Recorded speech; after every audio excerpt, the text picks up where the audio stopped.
Welcome into the In the Money podcast for KeenelandSelect.com for Saturday, February 22nd at Gulfstream Park. We're going to take a look at the late pick four, couple of stakes, and the first one that we're going to take a look at is a graded stake. It's the Grade 3 World of Trouble Sprint. World of Trouble's been an outstanding turf sprinter, more so than on the dirt, but this is 6 furlongs on the dirt. And there is a Jason Service trained horse, Lasting Legacy, that's the big favorite in here. But there's another Service horse in there. It's a little dangerous. Where did you land? I landed on the Service horse, the Lasting Legacy. I think Service's other horse, Admiral Lynch, is probably the second choice with Irad Ortiz. But Paco Lopez is riding Lasting Legacy. Ridden it to 3 victories in the last year or so at Monmouth, and then first try at Gulfstream, ran second in the Mr. Prospector at Grade 3.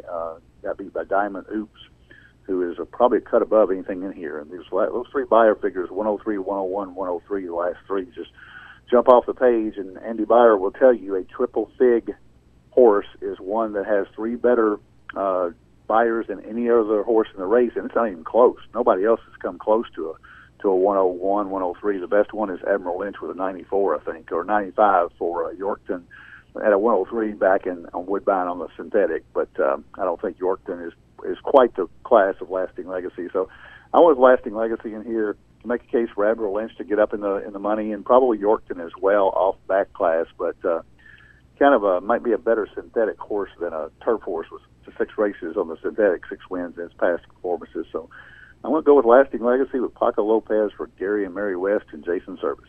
I am going to try the other Jason Service horse just for a little better price. First start in the Service barn, so this horse could move forward.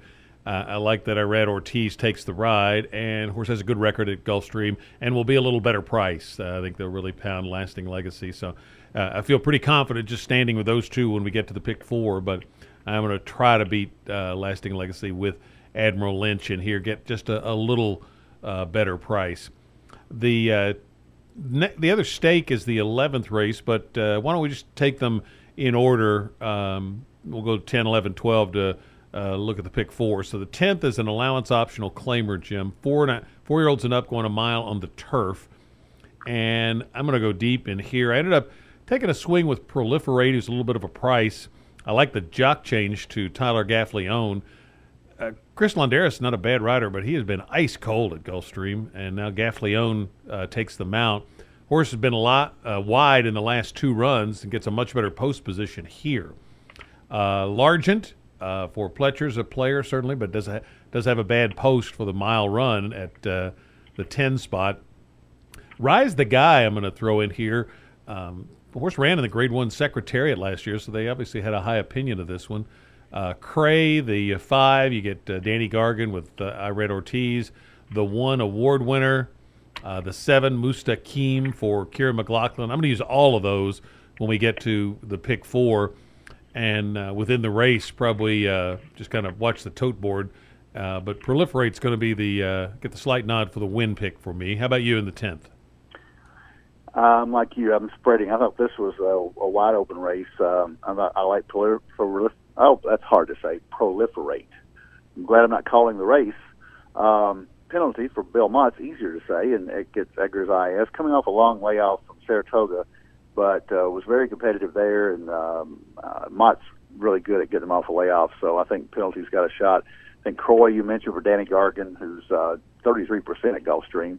Mustaqim for Kerry McLaughlin, and Le Peru had a good tune-up over the racetrack in the same race that Proliferate ran third in. And I'm also going to use Bourbon War, the 8-horse for Castellano and Mark Hennig.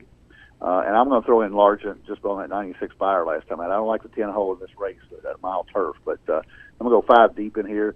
If you made me pick a win horse, I would probably go with the Belmont horse off that layoff. The races at Saratoga are very nice, and I think this horse might come back running. But going deep in the pick 4, we'll get to that. 11th race is the Any Limit, not a graded stake, but a stake nonetheless for 3-year-old fillies going 6 furlongs on the main track. How do you see that one? I think Frank's Rockette's going to be the big favorite in here off those Grade 1 efforts at Saratoga and Belmont. But the horse has been off since October, and this will be his debut or her debut coming out in 2020 as a 3-year-old. But all 4 races have been good with a win and then 3 seconds in graded stakes races, and this is a $75,000 stakes. Good stepping stone to get her back into. I'm sure they hope she's a Kentucky Oaks filly, and Johnny Velasquez takes them out, so she's going to be the big favorite here. I would also use Sound Machine for Tyler Gaffleone and Hot Trainer Sanfi Joseph? Safi. 28 for 102 at the meet. Safi Joseph, yeah, 27% trainer. And always got to look at his horses, and Gaffleone takes this mount. The horse comes off a 6.5 furlong win at Gulfstream in the Glitter Woman. This is the same level in 6 furlongs, and she won that by 6.5, but there wasn't a Frank's Rocket in there. So I'm going to go just 2 deep here with the Sound Machine 2 and Frank's Rocket the 5. Yeah, same for me. I am taking the Sound Machine horse. I really like that last race on January 4th, and it was a 78 buyer, so a jump up there. And Frank's Roquette's coming off a little bit of a layoff.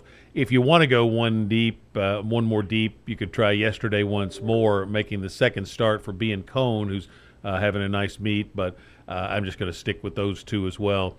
And that'll wrap us up in the 12th race with an allowance optional claimer at a mile, but this one's on the dirt.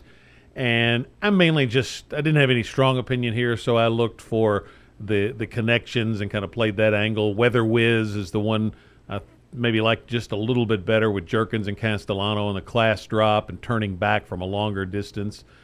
The McLaughlin horse with Luis Saez, the 4. The 5, Blew It for Pletcher. The 6, Baby I'm Perfect. Navarro claimed this one last time. And then the 8, Tap the Mojo, I'm going to use also. 7-2, I'm not as high on that one, but don't really have a strong opinion, so I'm going to throw that one in as well. So Weather Whiz, a slight nod on here, the 3, but just going to go deep, and if I'm still alive, hope I can catch the last leg. How about you? Yeah, there's a lot of potential prices here. I didn't have a strong opinion at all. I think the ones you mentioned, plus Dinar on the outside for Sherry DeVoe, and Gaffleone takes them out. Churchill horses have done well at Gulfstream, and this one broke his maiden by 3.5 back in November. Lemniscate for Kenny McPeak with Jose Ortiz on the outside, had an 85 buyer last time out at Gulfstream. And then Weather Whiz, Almas Chic, Blew It, and Tap the Mojo. I'm going to go probably 6 deep when we get to the pick 4, which is coming up right now. So give me your pick 4 ticket. All right. First leg, the 9 race, I'm going to single Lasting Legacy. I want to go deep in in 2 of the last 3 races. So Lasting Legacy, the 2 is a single for me. 10th race, we'll go 5 deep with Proliferate, the 3, Penalty, the 4, Croy, the 5, Mustachine, the 7, and Bourbon War, the 8. Actually, large at the 10. That's a 6 deep. I did left off the 5 horse. So 2, 3, 4, 5, 7, 8, 10, 6 deep. Standing with a 2-5, Sound Machine and Frank's Rocket in the Any Limit. So I'm 1 by 6 by 2. Got all kinds of money left for the 12th race. Probably going to go 3, 4, 5, 7, 8, 10, 11. 3, 4, 5, 7, 8, 10, 11. And that winds up, I think, making about an $84 ticket. You can cut it down if you narrow that last one down, but I didn't feel good about doing that. I'm breaking my rule. I'm taking more than half the 11, but I think there's a few horses in here that can't win. So you want to be covered in the last race, you take all. But 2 with 3, 4, 5, 7, 8, 10 with 2, 5 with 3, 4, 5, 7, 8, 10, 11. I'm going 2-4 in the first leg.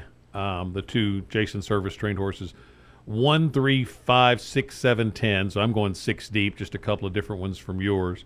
2, 5 in the Any Limit, Sound Machine and Frank's Rocket. And then 3, 4, 5, 6, 8 in the last leg. So mine is 2 by 6 by 2 by 5, $60 ticket for 50 cents. And if you are playing on Saturday at Gulfstream or wherever you're playing, best of luck to you. I think a little better cards around the country coming up next Saturday when we return with our next edition of the In the Money podcast for KeenelandSelect.com.